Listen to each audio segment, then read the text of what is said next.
ঈদ আসলেই বাস ব্যবসায়ী করে আঙ্গুল ফুলে কলা গাছ হয়। তারা 10 মাসে যে কামাই না করে 2 ঈদে এসে তারা সেই কামাই করে, এই কামাই ধান্দা করে আর জনগণকে ভোগান্তিতে করতে হয়, ভোগান্তিতে ফালায় তারা ইচ্ছা করে। একমাত্র বাংলাদেশে আমরা এগুলা দেখি। আপনারা উন্নত কান্ট্রিতে দেখেন এরকম কোনো অনিয়ম নাই। আমরা নিজেরা একটু সচেতন হই তাহলেই ঠিক হয়ে যাবে, কিন্তু আমরা নিজেরা সচেতন হই না। আমরা চাই 2টা ঈদে সব টাকা জনগণদের কাছ থেকে লভ্যাংশ নিয়ে নেই। কেন ভাই? 10 মাস যদি এক জায়গা থেকে আরেক জায়গায় যে ভাড়া, ন্যায্য ভাড়া 100 টাকা হয়, তাহলে আমার ঈদের দিন 100 টাকার ভাড়া 200 টাকা কেন হবে? আপনাদের বিবেক নাই? আপনাদের সন্তানাদি নাই? কেন আপনারা এরকম জুলুম করেন মানুষের উপর, জনগণের উপর? যারা শহরের চাকরি করে তারা যখন বাড়িতে যায় ঈদের আগ মুহূর্ত, তখন রাস্তায় যানজট থাকে অনেক, আর এদিকে সুযোগ পেয়ে গাড়ি ভাড়াও বাড়িয়ে দেয় ডাবল।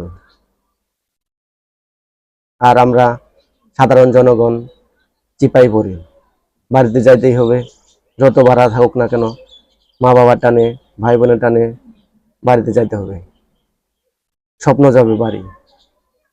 তাই আমরা ভাড়ার দিকে খেয়াল না করে যত ভাড়াই চাক না কেন গাড়ি দিয়ে যেতেই হয়, কারণ এছাড়া তো অন্য কোনো ওই নাই। ট্রেনে যাবেন, ট্রেনেও দেখবেন অনেক ভিড়, সিট পাওয়া যায় না বললেই চলে। তাই এই সুযোগ বাসওয়ালারা কাজে লাগিয়ে নেয়। এই যে মহাখালীতে এমন একটি ঘটনা ঘটে গেল, খুব ন্যাক্কারজনক একটি ঘটনা। বাসওয়ালারা বাড়তি ভাড়া নিতেছে, সেই কারণে একটা সাংবাদিক ভিডিও করছে, আর সাংবাদিক ভাইয়ের শার্ট ছিঁড়ে দিছে এবং তার ক্যামেরা নিয়ে নিছে, তার মোবাইল নিয়ে নিছে। আরে ভাই, এটা কোন ধরনের ব্যবহার? এটা কি ঠিক হইল? সে সচেতন করতেছে, এতে কি তার অন্যায়? আপনারা কেন অন্যায় করতেছেন? আর সে অন্যায়কে প্রশ্রয় দেয় না, মানুষকে জানিয়ে দিতেছে, এটাই তার অন্যায়। এদিকে আপনি যে ডাবল ভাড়া নিতেছেন, এটা কি অন্যায় না? আমি এগুলা ধিক্কার জানাই। এগুলা আসলে বাংলাদেশে কাম্য নয়। কি ঘটনা ঘটেছিল সেটা আপনারা নিজ চোখেই দেখেন।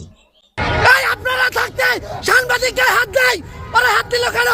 আপনারা থাকতে আমার বুম টুম সব কেড়ে নিয়ে গেছে এবং আমার মোবাইল ছিল একটা, সেই মোবাইলটা আমি খুঁজে পাচ্ছি না। তারা মোবাইলের উপর থাবা দিছে এবং এই যে মেরে আমার জামা কাপড় এবং মেরে এই জামাকে রক্তাক্ত করে ফেলছে। এই হচ্ছে অবস্থা। এবং এই মহাখালী বাস টার্মিনালে এখানে যাত্রীদের হয়রানি করছে এবং যাত্রীদের মারছে। সেই ভিডিও যখন ধারণ করছি, আইসা আমার ফোন থাবা দিয়ে নিয়ে গেছে। এবং আমি কেন ভিডিও করলাম সে কারণে আমাকে এই যে মেরে রক্তাক্ত করে ফেলছে। এবং পুলিশ এখানে দাঁড়ানো ছিল এবং সেই পুলিশ এসে তারা কিছুই বলে নাই, তারা দূরে দাঁড়ায় দাঁড়ায় দেখেছে। এই হচ্ছে মহাখালী বাস টার্মিনালের অবস্থা।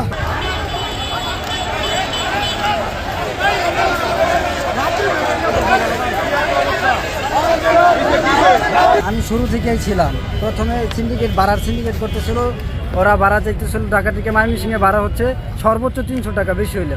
হ্যাঁ, এনা দিয়ে 320 টাকা, যেহেতু শৌখিন আমরা সবসময় 250 টাকা যায় না, 400 টাকায় মারলাম। ওনারা ভাড়া 1000 টাকা দাবি করতেছে।